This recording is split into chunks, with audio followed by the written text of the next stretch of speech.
Hi guys, here I am with part 3 of your 7.1 flipped classroom. If you haven't watched parts 1 and 2 yet, stop, back up, go watch those, and then when you're ready, come join me for part 3. We were just getting started on Q8, the Battle of Bull Run. This is the first major battle to take place in the Civil War. Okay, here's what you guys gotta understand about this battle.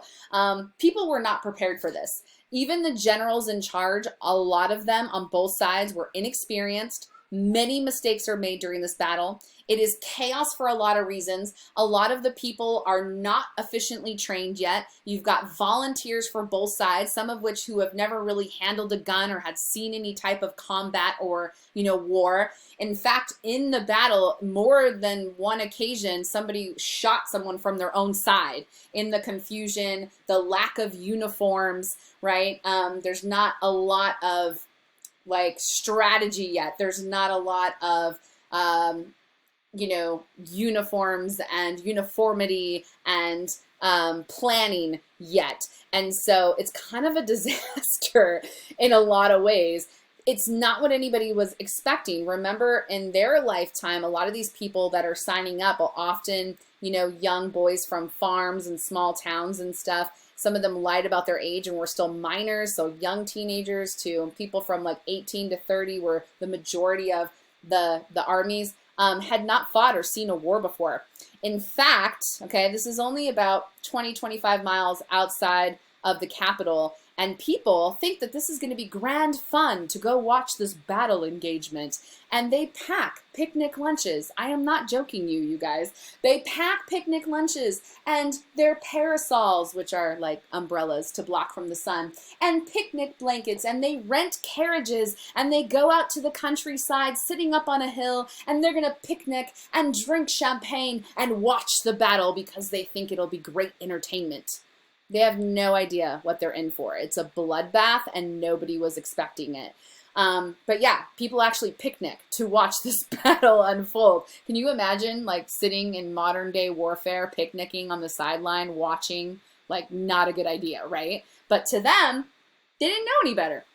And so what happens is, this first battle will become the Battle of Bull Run. And it's actually technically the first Battle of Bull Run because eventually there will be a second Battle of Bull Run. I will tell you guys right now, by the way, no way ever could we cover every military scrimmage, event, and battle that takes place throughout the Civil War. There's over 10,000 military actions that take place in this 4-year period.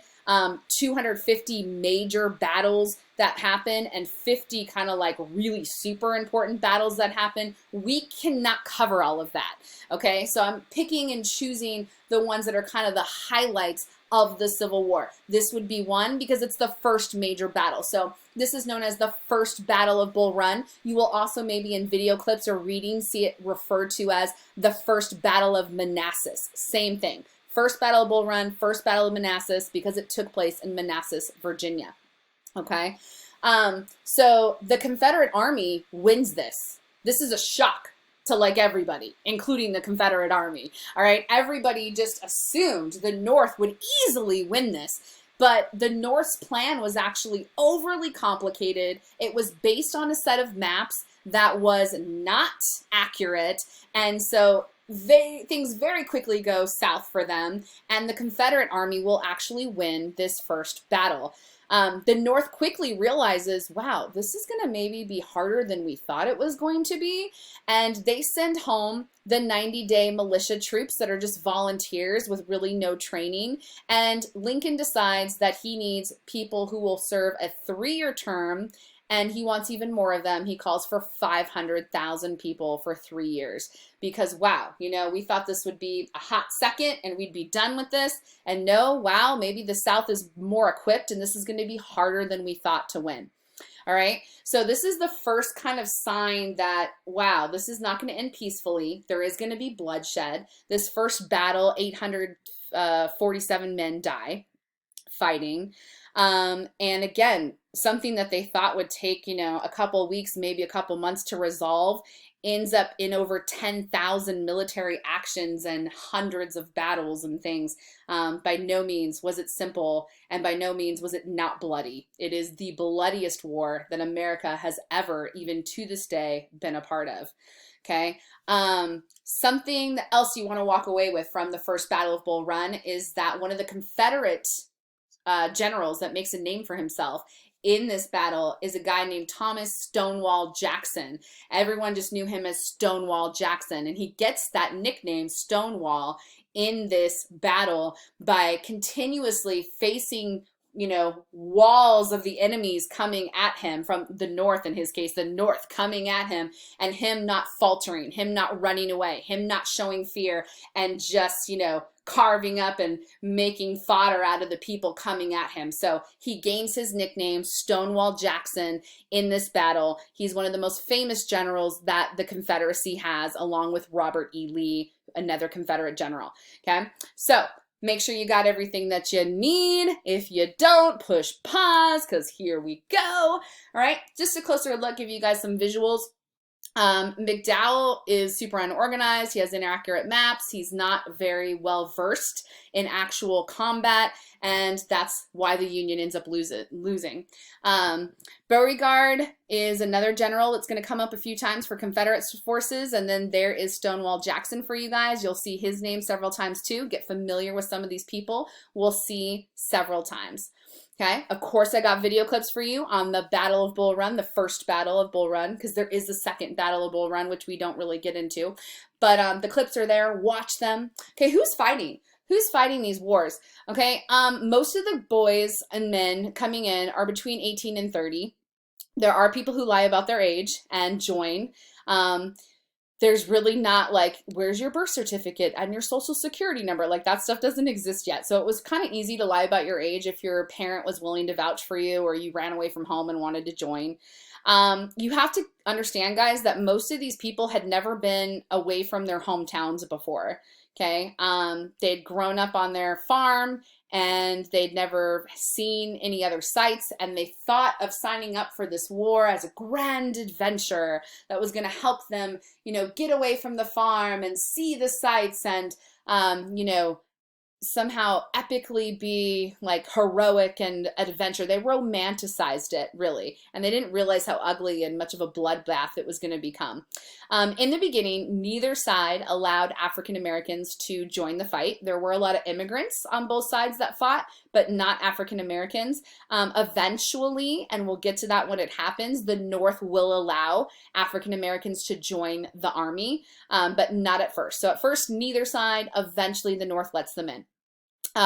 What ultimately will happen is during the course of the Civil War, guys, about 2% of the United States' population perishes, dies as a result of this war. And I know you're thinking, oh, 2%, what's that? You know, so what? If you took 2% of today's population in the United States, that's about 6 million people. They had way less people than we do. So it wasn't that many for them. It was somewhere between 600 and 750,000 or so people that will die as a result of this war. But you need to understand, to them, that would feel like losing 6 million people to us. Everybody knew somebody that had been to war, who had died in the war, who'd been injured in the war. It impacted everyone, no matter where you lived. Okay? So write that down, write that down, write that down. Draw a line underneath everything you just wrote. Give yourself a left-hand side question. Again, here's some graphics for you. Look again that the green on the pie chart is by far the greatest. Most of them are farmers. Of course, you had people that did other professions, but a lot of the farmers were the people to sign up for the military. If you want to look at those a little longer, push pause, because here we go. All right, how were they trained? Whether you were north or south, it was a similar type of process, okay? So you typically were outside a lot. You slept in tents with 10 to 20 men. If you were lucky, it was under 10 men. You had these companies, which were like military units, right? That would work together and travel together and fight together, whether you were on the north or the south. You were very much on a strict schedule that involved staying physically active and, you know, figuring out food and cleaning up camp and doing drills and training and all that kind of stuff. Eventually, uniforms come because they realized from the first Battle of Bull Run, not having uniforms was a disaster. Okay, and so the Union ends up mostly with bluish type uniforms, and the Confederates were often in gray, sometimes yellow brown kind of uniforms, but sometimes you didn't have a uniform, especially as the war drug on, especially in the South as money started running out and things like that. Your diet was horrible. You were given rations, which were not very big if you got anything to eat at all. And it was like salted pork and this stuff called hardtack, which was kind of like flour and water mixed together that you would eat. Not super yummy unless you managed to catch wildlife or something like that. So here's a look at some Union uniforms. Remember, the Union is the North, guys. You sometimes will also refer to them as the Yankees. Yes, that's where the Yankees baseball team gets their name from. Okay, so the Union or the North is also known as the Yankees sometimes, is the United States of America. So there's them. And then you've got Confederate uniforms. Remember, the Confederates are the South. Sometimes you'll hear them called the Rebels because they're rebelling, right, against the United States, or sometimes they even shorten that to the Rebs. You might hear that, okay? And there's what their uniforms look like. All right, hardships. Yeah, like a lot of hardships, a lot of things that are not good and very bad.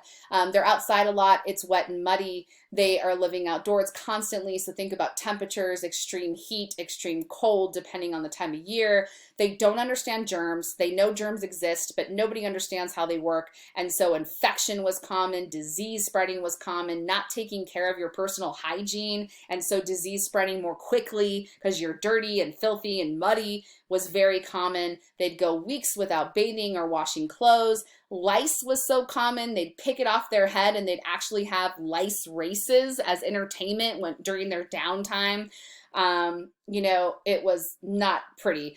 Doctors don't understand germs, and so a lot of times instruments used in, amputations or in procedures were not clean. They'd have the last person's blood on it still. You had bad drinking water a lot of the time. The number one reason why people died in the Civil War was not actually in battle. It was not from battle. It was from illness and disease, from surgeries you'd gone through, or bad water, or malnutrition and lack of food, just unsanitary practices and cleanliness. Like, these guys looked like a whole bunch of, homeless hobos who had seen better days for sure. They were ragtag, it got bad as the war drug on. Very bad conditions. You need more time, draw a line underneath everything you just wrote. Okay, here we go. Visuals of some of those hardships: germs, gangrene on your feet from marching all the time and being out in the mud and everything was big. Extreme weather, lice and ticks and fleas. Amputations were very common in the Civil War. It was faster to saw your arm or saw your leg off if you had a wound than sew you up and try to fix it and do these delicate surgeries. So if you had some wound that was fairly bad, they didn't have time to do a delicate, long surgery on you. Amputations were fast, and so amputations were very common so they could move on to the next person. Overcrowding, mud, just dirt, bad things. Another thing is that technology had changed since the last war. And this is another reason why people were surprised at the amount of blood and violence and death and injury, because they had not fought a war using the new technology that had come up since the last big, war event in the United States.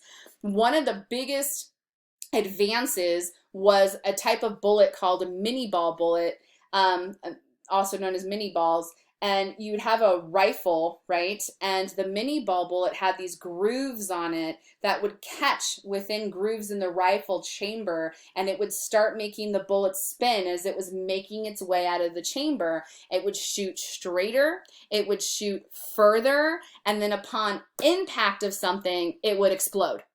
Okay, and so once it hits you, it would cause serious damage. A lot of times life-ending type of damage, or things leading to amputation type of damage. It was not pretty. Another thing, naval-wise, or the sea things, the blockades and all that stuff going on, is ships had changed. They weren't made out of wood anymore. They had ironclad ships, which were ships that had these big, iron panels on them that were better protected than the previous types of ships that had been around. Okay, We're almost there. We got a little more to go though, so we are going into another part. So when you're ready, I will see you for that part. Have an awesome day till then, and I'll see you when you're ready to go.